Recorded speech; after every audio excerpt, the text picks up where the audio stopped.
Sebelum memulai pelajaran, kita mau membaca doa dulu agar ilmu yang akan kita pelajari hari ini bermanfaat buat kita semua. Doa mulai.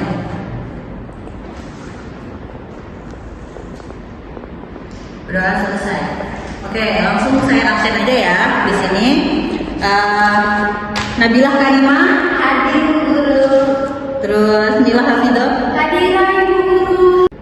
Nah, di sini saya akan menjelaskan tentang tayamum agar kita bisa memahami apa sih tayamum itu dan waktu-waktu pelaksanaan tayamum.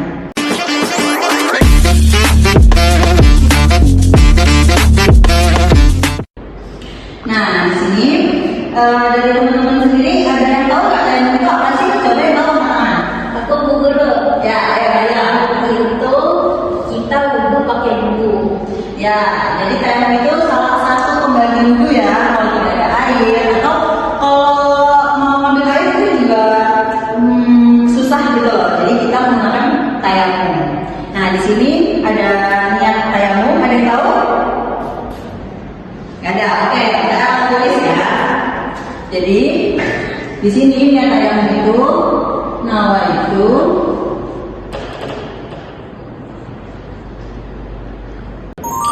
di sini ada niat dari tayamum. Coba kita baca bersama. 1, 2, 3. Nawaitu tayamum istibahati sholati fardholillahi ta'ala.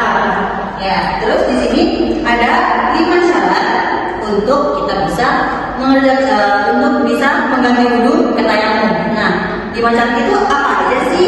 Coba ada yang tahu?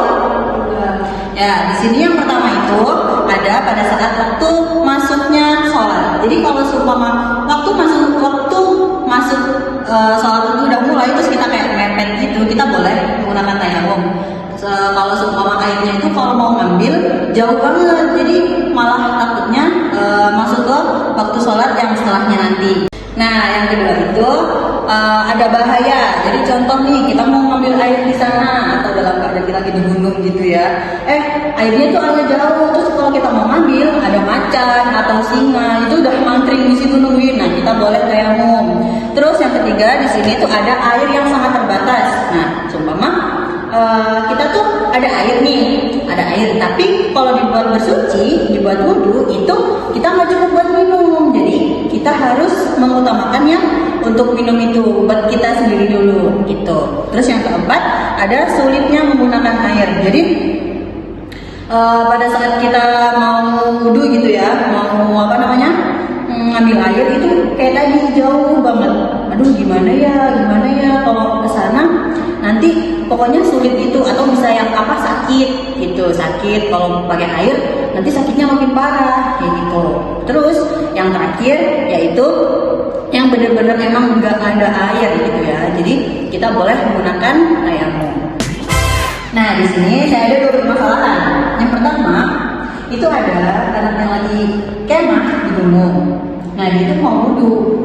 Sedangkan kalau air tersebut ada airnya itu dibuat wudhu, itu nggak cukup buat minum. Tapi kalau buat minum itu nggak cukup buat wudhu gitu.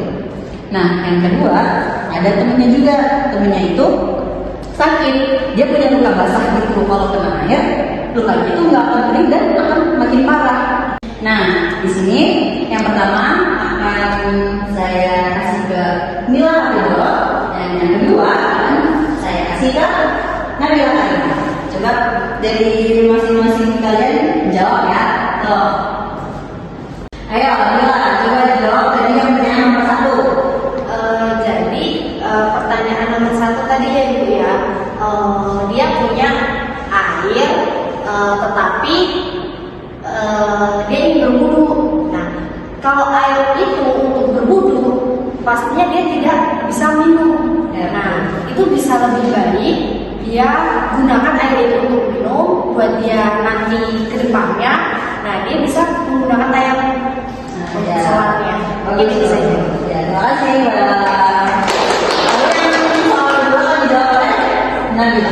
Jadi kan tadi pertanyaannya kalau dia luka dan dia berwudu, dia kena air itu kan akan lebih parah ya Bu ya. Nah, solusinya adalah dia harus tayamum. Karena apa? Kalau dia makin parah berarti nggak sampai sembuh dong nantinya. Maka dari itu dia harus tayamum demi menghindari agar dia cepat sembuh. Ya,